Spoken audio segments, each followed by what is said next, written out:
Life पॉझिटिव्हच्या एका नवीन सादरीकरणामध्ये आपणा सर्वांचं मनपूर्वक स्वागत आहे. आजचा विषय हा थोडा वेगळ्या प्रकारचा विषय आहे. भारतीय अध्यात्मामध्ये वेद, उपनिषद, पुराणांमध्ये अनेक कथा येतात. या कथा रूपकात्मक कथा आहेत, परंतु तथाकथित पुरोगामीवादी लोक याच्या मागचं रूपक समजून न घेताना सनातन हिंदू धर्माबद्दल अनेक प्रकारचे विद्वेष आणि चुकीची माहिती पसरवित असतात. ही चुकीची माहिती लोकांपर्यंत जाऊ नये म्हणून भारतीय अध्यात्मशास्त्रातील रूपकांची उकल करण्याची मालिका लाईफ पॉझिटिव्हनी हाती घेतलेली आहे. त्यातला आजचा हा पहिला भाग आहे. A logical solution to the metaphors used in Indian spirituality literature. भारतीय वेद, उपनिषद आणि पुराणांमध्ये अनेक गोष्टी रूपकात्मक पद्धतीने सांगितलेल्या आहेत. उदाहरणार्थ, दत्त थ्री हेडेड गॉड म्हणून ख्रिश्चन लोक त्याची हेटाळणी करतात. पण दत्त हा त्रिगुणात्मक आहे. 3 त्याचे डोके हे एक पिक्चरल डिस्क्रिप्शन आहे हे समजून घ्यायला लोक तयार नसतात. आणि हीच भूमिका लाईफ पॉझिटिव्हनी दत्तावरच्या आपल्या व्हिडिओमध्ये मांडलेली आहे. याच्यानंतर कृष्ण हा एक हेटाळणी करण्याचा विषय आहे पुरोगामी लोकांचा, विशेषतः अन्य धर्मीयांचा. कृष्णाला 8 पत्नी होत्या. कृष्णाने 16,000 पतित स्त्रियांबरोबर लग्न केलं. आदी अनेक अफवा चुकीच्या पद्धतीने मांडल्या जात आहेत. हनुमंताने आपली छाती फाडून राम आणि जानकीचं दर्शन घडवलं ही त्यापैकीच एक आहे. कृष्णाबद्दलच्या 2 आख्यायिका आणि त्यावरचं शास्त्रशुद्ध विवेचन आपण भाग 2 आणि भाग 3 मध्ये पाहणार आहोत. आज आपण हनुमंताच्या छातीमध्ये दिसणारे राम जानकी या मागचं शास्त्रीय तथ्य काय आहे ते जाणून घेण्याचा प्रयत्न करणार आहोत.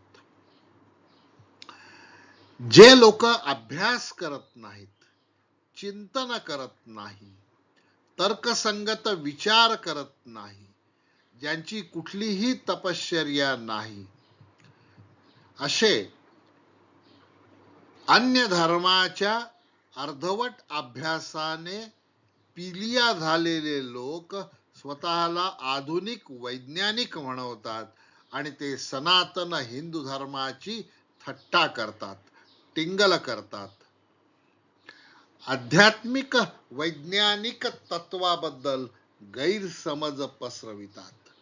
खरं म्हणता गीतेमध्ये सांगितल्याप्रमाणे अध्यात्मशास्त्र जे वेद, उपनिषद, पुराणक, आरण्यक याच्यामधून मांडल्या गेलेलं आहे ते ज्ञानम विज्ञान सहितम यज्ञात्वा मोक्षसे अशुभात अशा प्रकारचा आहे. अशुभापासून मुक्ती करणार विज्ञान सहित ज्ञान हे भारतीय वेद, उपनिषद, पुराण, आरण्यक याच्यामध्ये दिलेलं आहे.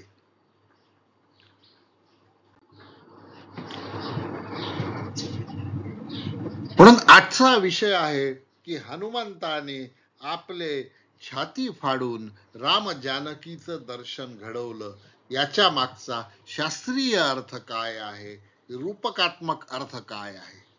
त्याआधी आपल्याला अष्टचक्राची संकल्पना समजून घ्यावी लागेल. कारण छातीमध्ये येणारं चक्र हे कुठल्या प्रकारचं चक्र आहे ते समजून घ्यावं लागेल.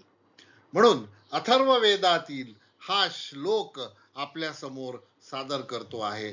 अथर्ववेदातील हा श्लोक आणि त्याचा अर्थ, अन्वयार्थ खाली दिलेला आहे. अन्वयार्थ आपण वाचू शकाल. श्लोकाचं विवेचन मी या ठिकाणी करतो आहे. ओम अष्टचक्रा नवद्वारा देवानां पुर अयोध्या तस्यां हिरण्य कोशा सुवर्गे ज्योतिष्यावृता. मानवी शरीर हे दैवी गुणांनी संपन्न आहे. मुळातच ते दैवी गुणांनी संपन्न आहे. त्यामध्ये 8 चक्र आहेत. माणसाच्या डोक्यापासून तर त्याच्या बसण्याच्या जागेपर्यंत माणसाच्या शरीरामध्ये अतिशय महत्वाची 8 चक्र आहेत. आणि या मानवाच्या शरीराला 9 द्वारे आहेत. या 9 द्वाराने तो आजूबाजूच्या पर्यावरणातील सूक्ष्म ज्ञानकण ग्रहण करीत असतो. या 8 चक्र आणि 9 द्वारांद्वारे निर्माण झालेलं मानवाचं दैवी संपन्न शरीर याची तुलना देवाच्या अयोध्या नगरीशी केलेली आहे. तर अयोध्या म्हणजे काय? जे कधीच पराजित झाली नाही ती अयोध्या. जर दैवी गुण संपन्न असलेलं शरीर आणि दैवी गणांची साधना आणि उत्क्रांती जर त्यात होत गेली तर हे मानवी शरीर कधीही पराभूत होऊ शकत नाही. या शरीराचा स्वामी आत्मा आहे आणि हा आत्मा हा ज्योतीचं रूप आहे, तेजाचं रूप आहे. या शरीरामध्ये असणारे हे अष्टचक्र हे हिरण्य आणि सुवर्णमय कोशांनी विभूषित आहे. सुवर्ग समान सर्व सुख उपभोगण्याची क्षमता या शरीरामध्ये आहे. माणसाचं कर्तव्य आहे की या 8ही चक्र जागृत करायला हवे योग मार्गाने. आणि हे 8ही चक्र योग मार्गाने जागृत केल्यानंतर आनंदाचा महासागरामध्ये तो आनंदाचे डोही, आनंद तरंग, आनंदाची अंग, आनंदाचे अशी भावना माणसाला अनुभवता येऊ शकते असं अथर्ववेदातील या श्लोकाद्वारे सूचित केलेलं आहे. आपण 8 चक्रांचा विचार करणार नाही. या ठिकाणी 7 चक्र दाखवणारी आकृती या ठिकाणी दिलेली आहे.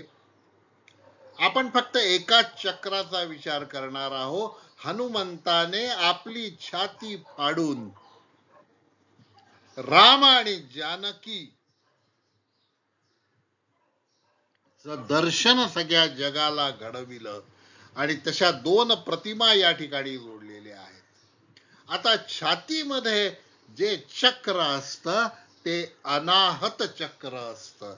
त्यालाच हृदय चक्र असंही म्हणता येतं. आता हनुमंत हा वायुपुत्र आहे. अनाहत चक्रामधलं जे तत्व आहे ते वायू तत्व आहे.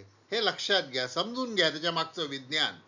हा वायुपुत्र आहे आणि वायुपुत्राचं अनाहत चक्र सिद्ध झालेलं आहे तपश्चर्येने, रामनामाने, निष्ठेने, एकाग्रतेने, विश्वासाने, समर्पण भावाने.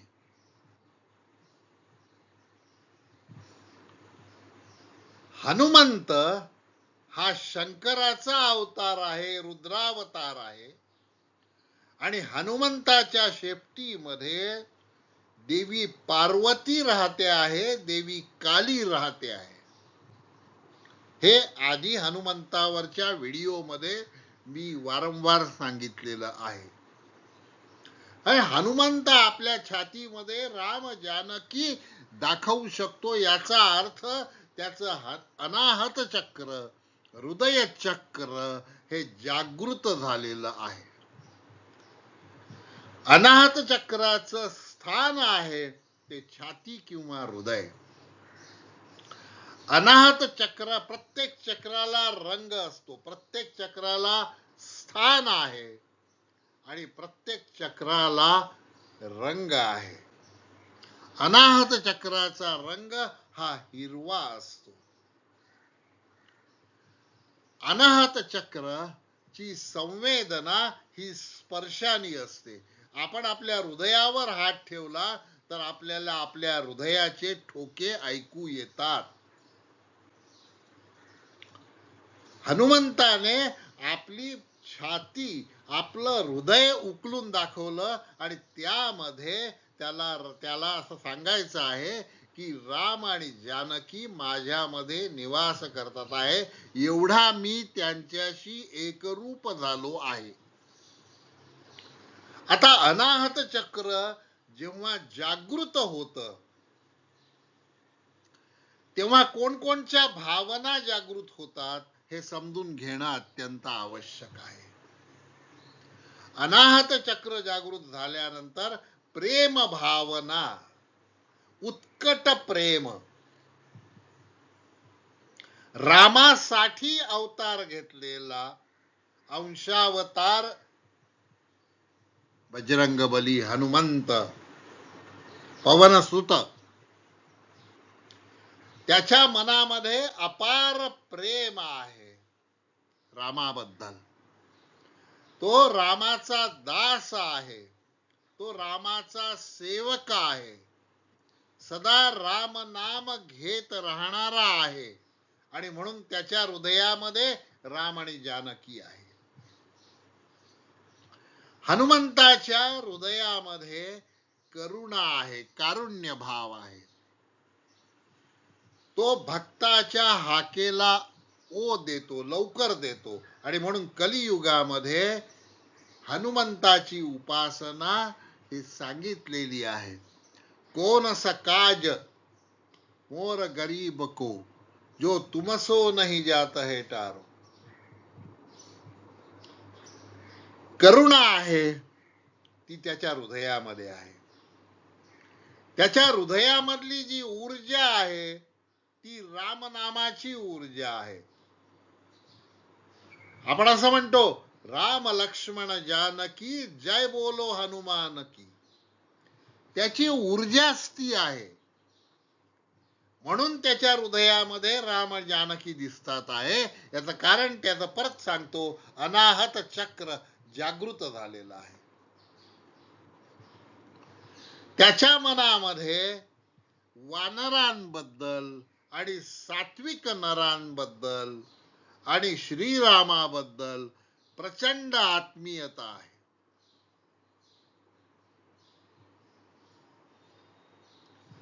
अनाहत चक्र जागृत झालं म्हणजे रिलेशनशिप जागृत होते, संबंध, परस्पर संबंध जागृत होतात. म्हणून हनुमंत हा राजदूत म्हणून काम करू शकला. तो श्रीलंकेला गेला, रावणाच्या दरबारात गेला, तो अंगदासोबत गेला. संबंध कसे जोडायचे आणि कुठे तोडायचे हे हनुमंताला व्यवस्थित माहित आहे. ज्यावेळेला अनाहत चक्र जागृत होतं त्यावेळेला तुमच्यामध्ये प्रामाणिकपणा जागृत होतो, तुमच्यातला खोटारडेपणा निघून जातो. अनाहत चक्र ज्या वेळेला जागृत होतं त्यावेळेला तुम्ही उदार होता, आज हृदय मम विशाल झाले, असं तुम्ही म्हणता. औदार्य, हनुमंतामध्ये औदार्य आहे. त्याला भौतिक गोष्टीमध्ये कुठलाही रस नाही. मोत्याची माळ दिली तर मोत्याच्या माळेमध्ये राम नाही, माझ्या हृदयात राम आहे हे सांगण्यासाठी त्याने आपल्या छातीतील हृदयाचं दर्शन घडवलं. कारण त्याचं अनाहत चक्र हे जागृत झालेलं होतं. अनाहत चक्र हे शरीराच्या कोणकोणत्या अवयवाशी संबंधित आहे? तर एक प्रामुख्याने हृदय आहे. बघा, तुम्हाला हनुमंताचं हृदय दिसत आहे, त्या हृदयामध्ये राम जानकी दिसतात आहे. हात आहेत, हाताने त्याने आपलं हृदय ताणलेलं आहे. हातही अनाहत चक्रामुळे विकसित होतात. त्यानंतर फुफ्फुस, हा जो फुफ्फुस जे इंद्रिय आहे, श्वसन इंद्रिय आहे, ते सुद्धा जागृत होत. मग हनुमंत कोटीच्या कोटी उड्डाणे कसा गेला असेल? तो सूर्यमंडळाला भेदून कसा गेला? कारण त्याचं फुफ्फुस हे स्ट्रॉंग होतं, पॉवरफुल होतं. थायमस नावाचं जे प्रथिन आपल्या शरीरामध्ये असतं, ज्याला मानवाची प्रतिरक्षा प्रणाली असं म्हणतात. म्हणजे मानवाची सस्टेनेबिलिटी, प्रतिकार शक्ती वाढविण्यासाठी हे थायमस हे एन्झाईम मदत करत असतं.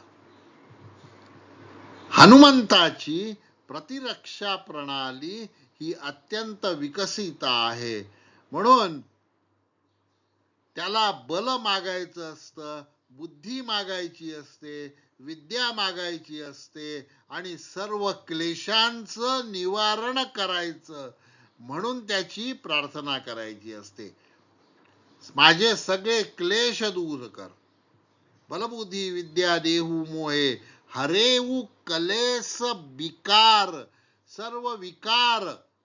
कारण तू करुणेचा सागर आहे, तू प्रेमाचा सागर आहे. तुझ्यातलं प्रेम मला दे, तुझ्यातली करुणा मला दे, तुझ्यातली ऊर्जा मला दे, जी ऊर्जेचा प्रत्यय तू जन्माला आल्या आल्या दाखवलं होतं. तर अनाहत चक्र जागृत असलेला एक चिरंजीव अवतार म्हणजे हनुमंत आहे. आणि म्हणून हनुमंताच्या हृदयामध्ये अनाहत चक्राच्या सगळ्या भावना पूर्णरित्या विकसित झाल्यामुळे हनुमंताच्या हृदयामध्ये राम जानकी यांचं दर्शन घडू शकतं. याचा अर्थ हनुमंताचे इतरही 8 चक्र 7 चक्र हे विकसित होतेच, परंतु त्यातल्या त्यात अनाहत चक्र हे अतिविकसित होतं असं आपल्याला म्हणता येईल. कृष्णासंबंधीच्या कृष्णाच्या अष्टभार्या आणि 16,000 नारींशी त्यांनी केलेला विवाह याच्या मागचं रूपक आपण भाग 2 आणि भाग 3 मध्ये बघणार आहोत.